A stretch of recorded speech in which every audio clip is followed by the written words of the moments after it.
Back on the Young Turks, one great guest after another. We're going to go to Michael Hirsh now. Michael's now actually, he's with the National Journal. Michael, are you running their Washington office? I'm the chief correspondent for the National Journal. That sounds even better. I like that, chief correspondent. Well, we're based in Washington, so it's the whole office is the Washington office. Oh, okay, I got you. So unfortunately, we can't run your intro with the Newsweek thing anymore. But oh well, we'll have to come up with a new one. Sure. Now, Mike's also written the book "Capital Offense: How Washington's Wise Men Turn America's Future Over to Wall Street," and of course, I love this book. So appreciate that. Thank you. So let's talk about it. First, I've had about 28 conservatives on this show who all tell me, no, it wasn't deregulation. If we just got government out of the business of checking in on Wall Street at all, they'd be in great shape. They're delusional. So there's two aspects of this. First, how wrong are they? I don't know. It's about as wrong as you can possibly be. I suppose that's the intellectual equivalent of arguing that the moon is made of green cheese. It's out of touch with reality. What you had over the last 20 years, on Wall Street, particularly in the over-the-counter derivatives market, was perhaps the only true laissez-faire market on Earth, truly ungoverned by any oversight at all, no regulation. And we saw what the result was. The result was a titanic crash of such proportions that it resulted in the largest government intervention in the markets in order to rescue things since the Great Depression. So, those who argue that more deregulation would have been better are simply smoking, some kind of stuff that is certainly better than anything I ever smoked. So now, unfortunately, it's not just, extreme right-wingers. The guy who also argued that in his Senate confirmation hearings was Jacob Lew, who is now being nominated to be the head of the OMB by President Obama.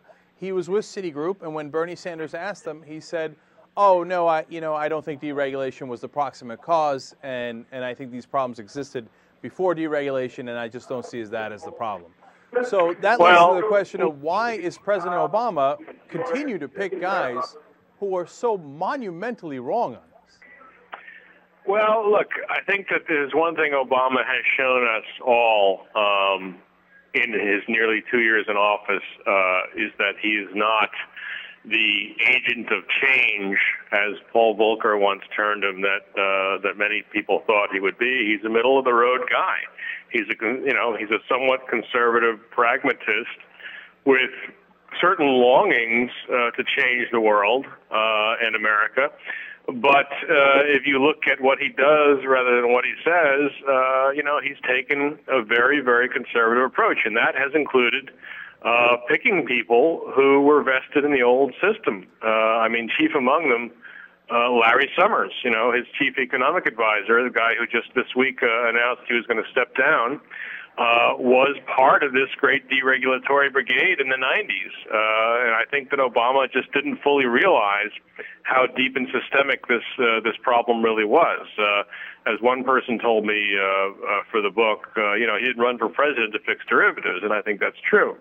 He's now, perhaps rather late in the game, realizing that, in fact, his fixes were pretty insubstantial. At least they're not sufficient to get us out of this recession, or at least this post-recession, sloth that we're in. And we're in a situation where there's just not a lot of confidence in Washington.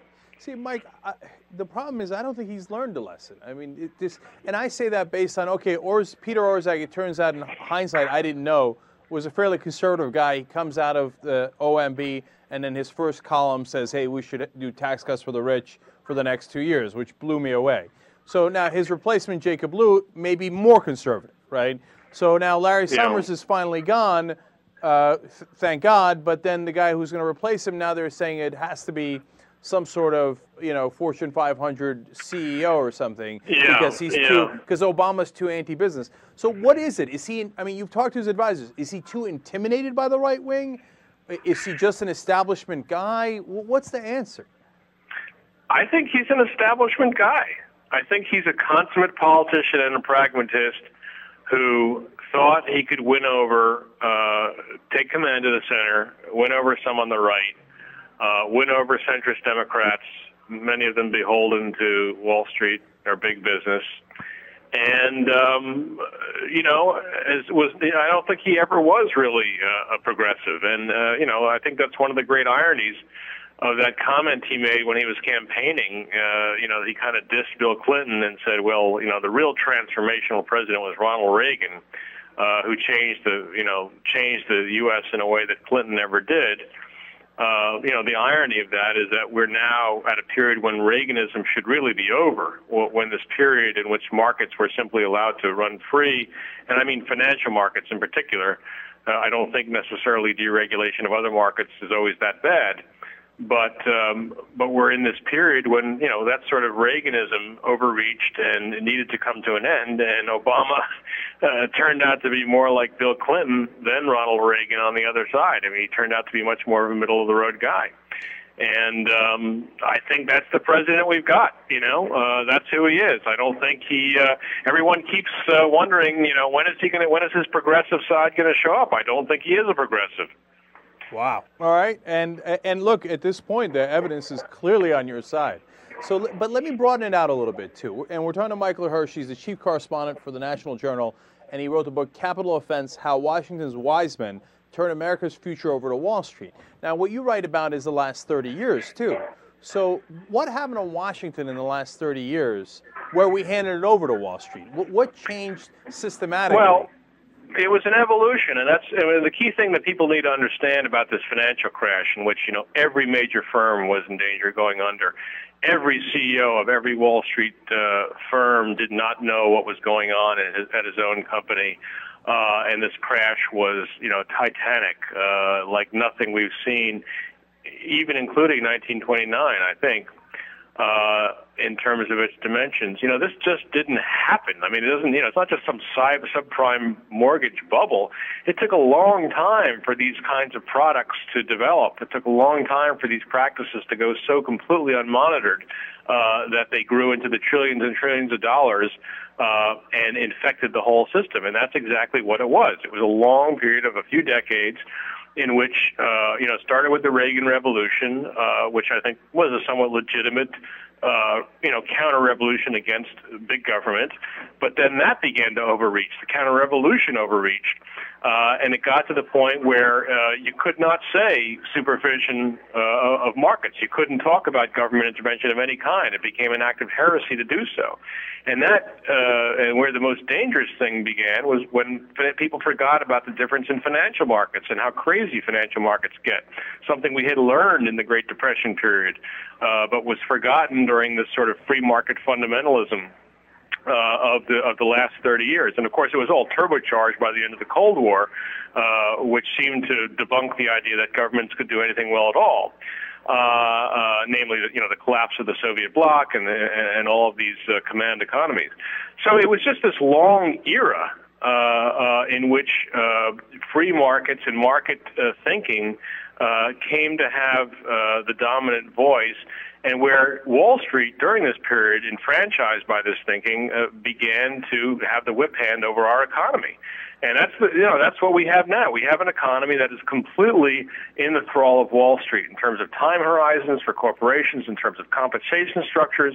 None of that has changed with all of these supposed fixes. None of that structure has changed, and I think that's the real danger going forward. So, look, I happen to think that in 1978 and 1980, we had two Supreme Court cases that allowed corporations to, quote-unquote, exercise their First Amendment rights by basically doing political contributions.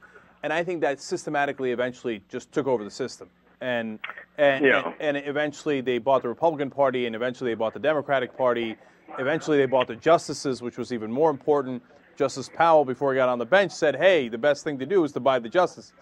And I don't mean obviously with direct bribes. I mean with political contributions, with jobs after they retire, et cetera, and with all the money that flowed into the think tanks that justified and rationalized this whole thing, right? Yeah, so certainly that was a factor. Right. So at this point, we get to the point where you just said we didn't really have any change of the system when we had an opportunity to do change. So then does that lead to the conclusion that we're in for another crash, that it's inevitable? I think eventually. I mean, obviously, this is not crash mode these days. Everyone is super cautious. Banks aren't lending. Derivatives trading is back up, which is, again, another sickness that, banking and finance now makes most of its money with casino-like practices, all these side bets, which are really what derivatives are. And not through supplying flows of capital to new ventures, new technologies, which is what finance is supposed to be doing. But there's a caution in the air. But my point is that without structural change that lasts, that's embedded in the law, ultimately you're going to find yourself in a situation 5 or 10 or 15 years from now where this crash is long forgotten. And the new mania begins. And I mean, one of the problems that we had during this period, particularly with all these quants, these ex-physicists who came to Wall Street and began to invent these enormously complex products, is they had no memory of market failure. They had no memory of systemic failure. And there just grew to be this sense that, don't worry, we know what we're doing. We're not going to fail. We're not going to blow up these companies, these banks. I mean, they were just completely misplaced. And at some point, you're going to get into that mentality again, where people are going to forget the crash, and they're going to forget how much taxpayer money went to fix it. And then that's really the danger. And the danger also is, look, the U.S. economy needs to regenerate itself. We need our best talents, Jack. We need our best minds. Not doing financial engineering. They got to be doing real engineering. They got to be getting into new technologies that are going to supply new companies and new jobs, and not just creating these crazy products that no one understands. And that hasn't changed either. All right, let me touch on one last thing here. And we're talking to Mike Hirsh. He wrote the book Capital Offense. He's now with the National Journal. The big banks are back to record profits and bonuses as the rest of the economy continues to stagnate. So I think part of the answer is because they're getting nearly 0% interest rate, and they're finding a way to extract more of the money while they still have a chance. But I think part of it might be that they just unloaded a lot of their crap, honestly, on the Fed. That took about $2 trillion in toxic assets, on Fannie Mae and Freddie Mac, on AIG. But the question is, have they unloaded enough that they're okay? Because some have the theory that they're still insolvent, that if they actually foreclose on all the houses, that would really crash all the banks again, so that crash might come a lot sooner than we think. Do you have a sense of who's right about that? Yeah, I don't think anyone has a sense of how solvent many of the banks are at the current moment. Clearly, a lot of those securities are bad, but a number of them, have worked out of the TARP money, and I don't think that that's the great danger now. I think the great danger is that again, the economy remains dominated by a Wall Street way of thinking, which prevents any kind of time horizons other than the quarterly, and prevents thinking about long-term employee welfare, prevents thinking about the genuine, recreation and protection of the middle class. All those things are not possible unless we shuffle off, we shake off this sort of Wall Street lens that has really come to dominate our way of thinking. And so, the solvency of the banks is less a worry to me than the fact that the banks still are running things.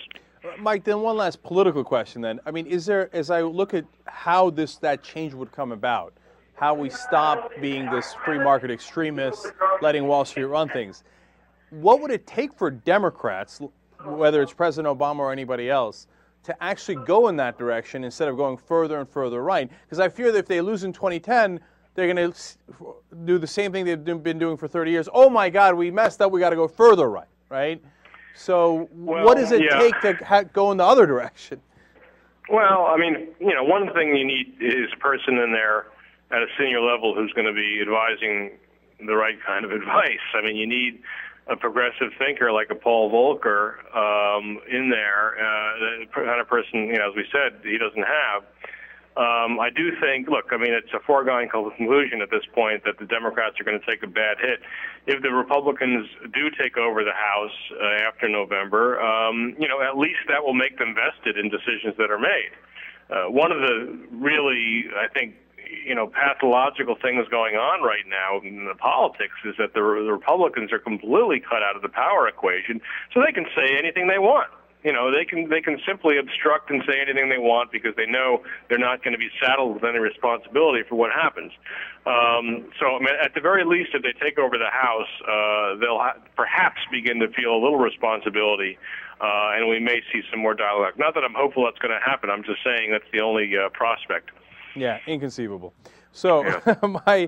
Unfortunately, my assessment is that second crash might come a lot sooner. It might come within 2 years.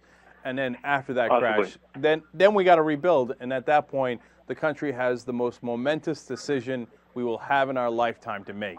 Are we going to go further right, or are we going to go back towards the center? And I don't mean that like a political thing as in, I mean it in the terms that you're talking about. Are we going to go more radical, extreme, free market, laissez-faire, et cetera? Or do we realize that government has a role and it's supposed to look out for us? Well, I mean, going right is one thing. Going right and spending huge amounts of money on wars and cutting taxes at the same time is what proved to be unsustainable. I mean, the last 8 years, certainly accelerated this process toward the crash. Let's just hope that on the right they can begin to grapple with, the real fallacies of markets that are too untrammeled. Yep. Michael Hirsh, the book is very interesting. It's called Capital Offense, How Washington's Wise Men Turned America's Future Over to Wall Street. Everybody check it out. Thank you so much for joining us, Mike. Really appreciate it. Thanks for having me. I appreciate it. Bye-bye. All right. We'll be right back.